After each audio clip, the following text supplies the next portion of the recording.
NDA ഭരിക്കുന്ന 22 സംസ്ഥാനങ്ങളിലെ മുഖ്യമന്ത്രിമാരുടെയും ഉപമുഖ്യമന്ത്രിമാരുടെയും യോഗം പ്രധാനമന്ത്രിയുടെ അധ്യക്ഷതയിൽ ബുധനാഴ്ച ചേരും.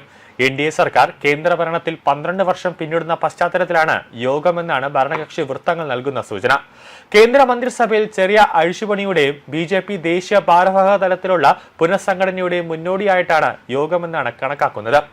അടുത്ത വർഷം നിയമസഭാ തെരഞ്ഞെടുപ്പ് നടക്കുന്ന സംസ്ഥാനങ്ങൾക്ക് മന്ത്രിസഭയിൽ കൂടുതൽ പ്രാതിനിധ്യം ലഭിക്കും. മുഖ്യമന്ത്രിമാരുടെ യോഗത്തിനു ശേഷം ഡൽഹിയിൽ തുടരാൻ കേന്ദ്രമന്ത്രിമാരോട് പ്രധാനമന്ത്രി നിർദ്ദേശം നൽകിയിരിക്കുന്നതായാണ് വിവരം. സർക്കാരിന്റെ നയപരിപാടികളുടെയും പദ്ധതികളുടെയും നടത്തിപ്പ്, വികസിത ഭാരതത്തിനുള്ള മാർഗരേഖ തുടങ്ങിയവ യോഗത്തിലുണ്ടാകും. നിലവിൽ ലഭിക്കുന്ന വിവരപ്രകാരം അനിൽ ആന്റണി കേന്ദ്ര മന്ത്രിസഭയിലേക്ക് എന്ന സൂചനയാണ് ഇപ്പോൾ പുറത്തേക്ക് വരുന്നത്. രാജ്യസഭയിലേക്ക് അനിൽ ആന്റണിയെ പരിഗണിക്കാൻ ബി.ജെ.പി ഒരു നീക്കം നടത്തുന്നുണ്ട്. ജോർജ് കുര്യന് പകരം ഒഴിവുവരുന്ന സീറ്റിൽ അനിൽ ആന്റണിക്ക് നൽകിയേക്കും. സംസ്ഥാന നേതൃത്വവുമായി ആശയവിനിമയം നടത്തി കഴിഞ്ഞിരിക്കുകയാണ്. പി.കെ. കൃഷ്ണദാസിന് ഗവർണർ പദവി നൽകുന്നതും പരിഗണനയിലുണ്ട്. നരേന്ദ്രമോദിയുടെയും അമിത്ഷായുടെയും പ്രധാന പ്രോജക്റ്റായ ഒരു ഇന്ത്യ, അതായത് ഒരൊറ്റ തെരഞ്ഞെടുപ്പിന്റെ ദേശീയ കോർഡിനേറ്ററാണ് നിലവിൽ അനിൽ ആന്റണി. ഈ സാഹചര്യത്തിലാണ് ക്രിസ്ത്യൻ ഭാഗത്തിൽ നിന്നൊരു രാജ്യസഭാ അംഗമായി അനിൽ ആന്റണിയെ പരിഗണിക്കുന്നത്. ഡൽഹിയിലുള്ള രാജീവ് ചന്ദ്രശേഖരുമായി കേന്ദ്ര നേതൃത്വം ആശയവിനിമയം നടത്തി കഴിഞ്ഞിരിക്കുകയാണ്. ജൂലൈയിൽ മൺസൂൺ സമ്മേളനത്തിന് മുമ്പ് കേന്ദ്ര മന്ത്രിസഭ പുനഃസംഘടന ഉണ്ടായേക്കുമെന്നാണ് റിപ്പോർട്ടുകൾ. നിലവിൽ ജോർജ് കുര്യൻ മന്ത്രിസ്ഥാനത്ത് നിന്നും മാറും.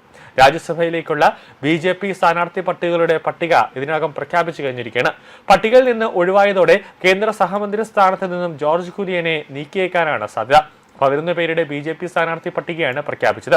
ഗുജറാത്ത്, ഒറീസ, അതോടൊപ്പം മധ്യപ്രദേശ് തുടങ്ങിയ സംസ്ഥാനങ്ങളിൽ നിന്നുള്ള പട്ടികയാണ് ബി.ജെ.പി പ്രഖ്യാപിച്ചത്.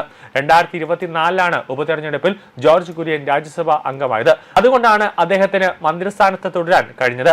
എന്നാൽ ഇന്ന് മധ്യപ്രദേശിൽ നിന്ന് പുറത്തുവരുന്ന പട്ടികയിൽ ജോർജ് കുര്യന്റെ പേരില്ല. മധ്യപ്രദേശിൽ നിന്ന് 2 അംഗങ്ങളാണ് ഉള്ളത്. ഒന്ന് രജനീഷ് അഗർവാൾ, തരുൺ ചുഗ് എന്നിവരുടെ പേര് പട്ടികയിലുണ്ട്.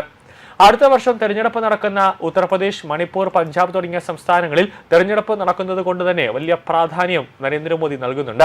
ദേശീയ തലത്തിൽ നടക്കുന്ന പുനഃസംഘടനയിൽ കേരളത്തിൽ നിന്നും ശോഭാ സുരേന്ദ്രൻ ഉൾപ്പെടെ ബി.ജെ.പി നേതാക്കൾക്കും പുതിയ പദവി ലഭിക്കാൻ സാധ്യതയുണ്ട്.